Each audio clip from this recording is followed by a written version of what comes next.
Tuhan bersamamu dan bersama rohmu. Inilah Injil Yesus Kristus menurut Santo Markus.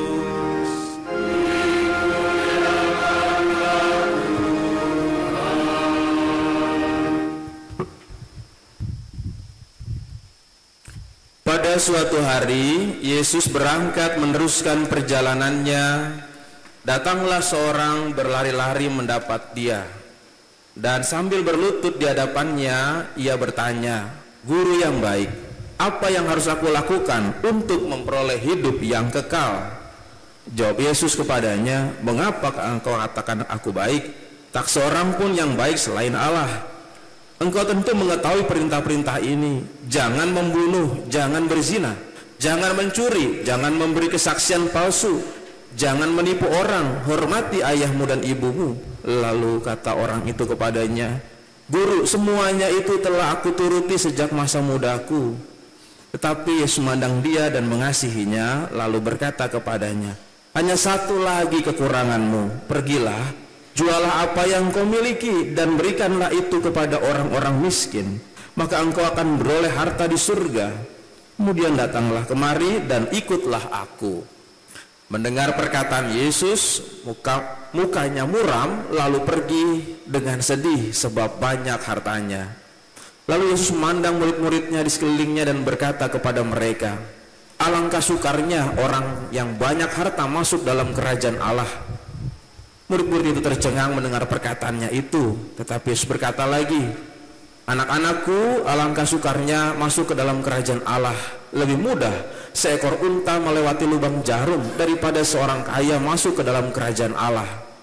Para murid makin tercengang dan berkata satu sama lain, "Jika demikian, siapakah yang dapat diselamatkan?"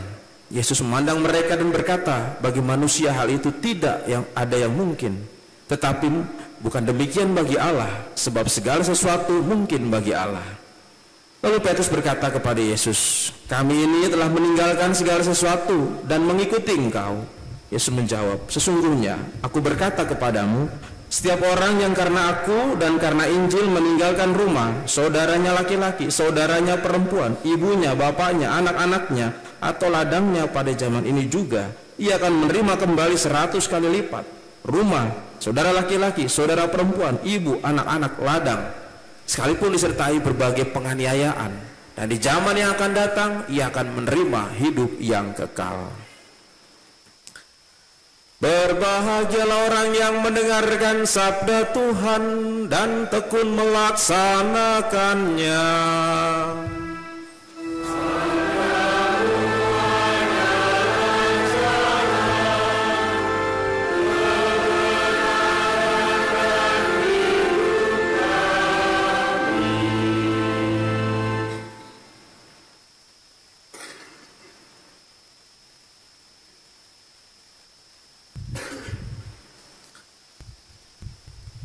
Bapak, saudara-saudari, selamat pagi. Dari Injil yang dibacakan tadi, ada sesuatu yang menarik. Tentu biasa bagi kita mendengarkan kata yang menarik, mungkin adalah hal-hal yang asing. Salah satunya dikatakan demikian, lebih mudah seekor unta masuk lubang jarum. Itu biasa kita dengar, dan istilah itu pun juga menjadi kebingungan buat kita. Ada unta masuk lubang jarum. Tetapi bukan hanya di situ, ada satu yang lebih menarik lagi, yaitu setelah pemuda tadi yang sudah melakukan banyak hal yang baik, bahkan di masa mudanya, lalu kemudian Yesus masih mengatakan hanya satu yang kurang. Kita bisa bayangkan orang saleh, orang yang hidupnya baik, masih ada yang kurang, yaitu dan dikatakan, "Jualah segalanya dan kembali lagi kepadaku." Saudara-saudari, ada yang menarik di sini adalah bukan hanya sekedar kata yang kurang, tetapi dalam bahasa yang ditulis di sini adalah menggunakan bahasa Yunani dalam Perjanjian Baru. Alam pikir bangsa Yunani dan tulisan Yunani itu juga memiliki makna dan artinya. Di sini dituliskan masih ada yang satu yang kurang. Dalam bahasa yang dituliskan adalah teleios, itu artinya adalah kalau mau menjadi sempurna atau mau mencapai tujuan akhir atau mau melengkapi. Dan biasa teleios itu dipakai dalam alam pikir filsafat Yunani itu adalah sebagai sebuah tujuan. Teleios itu adalah tujuan. Nah, dalam alam pikir bangsa Yunani atau dalam kebudayaan sana ada yang namanya itu sebuah tujuan. Semua manusia itu pasti punya tujuan. Segala makhluk hidup di dunia itu punya tujuan. Artinya adalah segala sesuatu ada gerakannya menuju pada satu tujuan. Misalnya biji apel itu pasti punya tujuan. Dia akan tumbuh menjadi tunas, dia akan tumbuh lagi menjadi pohon, dan dia dari pohon lagi akan tumbuh lagi cabang-cabangnya, mengeluarkan bunga dan akhirnya mengeluarkan buah. Biji apel tujuan akhirnya berbuah apel. Kalau sampai pada tunas saja, sampai pada pohon saja, atau tidak menghasilkan buah, berarti biji apel itu tidak mencapai pada teleiosnya atau telosnya atau tujuannya, tidak sempurna. Atau bahkan biji apel tiba-tiba berbuah pisang, wah itu lebih aneh lagi, tidak sampai pada tujuannya. Manusia digambarkan demikian, maka dikatakan di sini ada satu lagi yang kurang, artinya adalah tidak ada atau hal yang membuat apa yang dilakukan pemuda tadi belum sampai pada tujuannya. Nah, lalu dengan demikian apa tujuannya? Tadi untuk menuju pada tujuan akhir itu adalah melepaskan segala-galanya dan mengikuti Yesus. Yaitu adalah sampai pada kehidupan yang kekal tadi.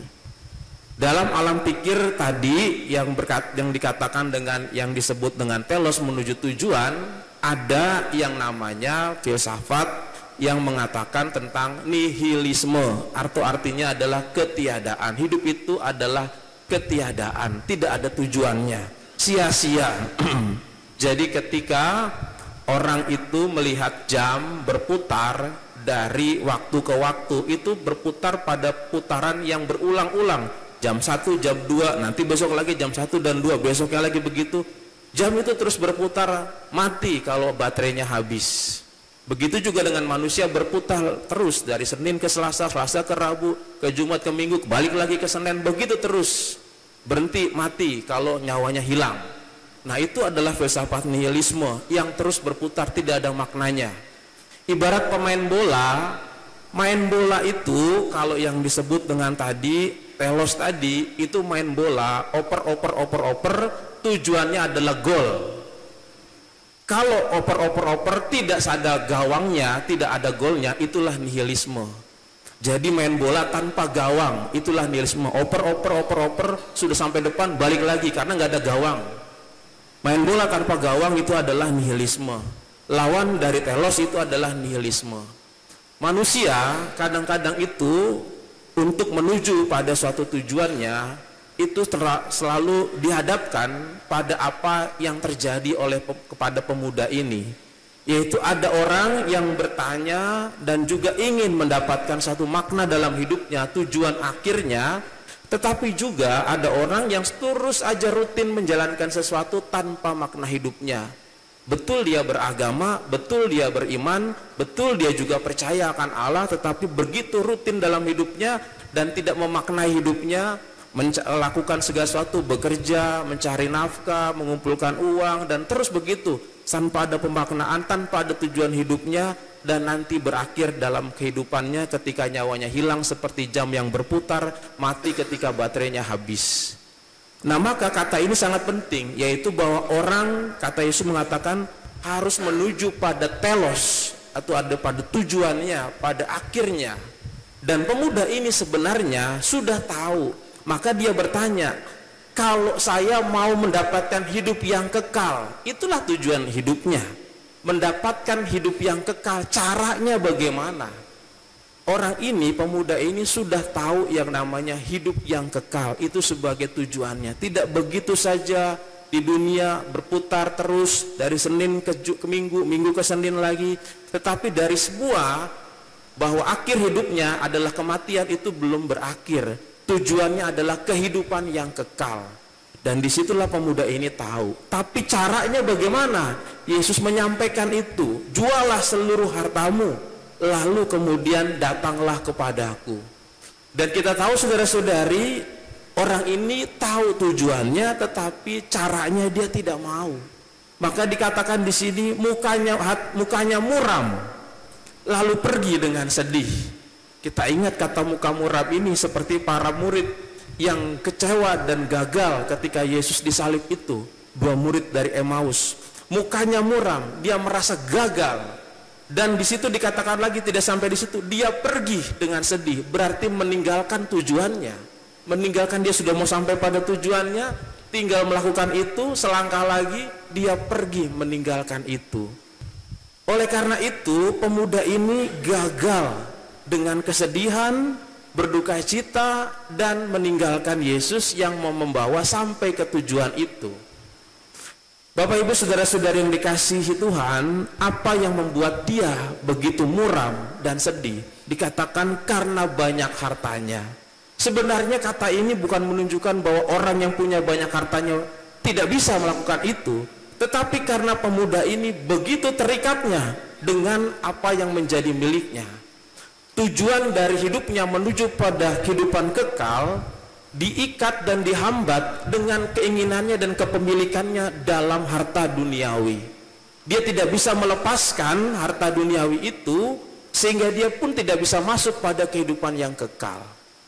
Dan disitulah kunci dari renungan pada hari ini. Orang tahu tujuannya tetapi tidak bisa datang ke sana karena terikat dengan apa yang menjadi kepemilikannya dalam dunia.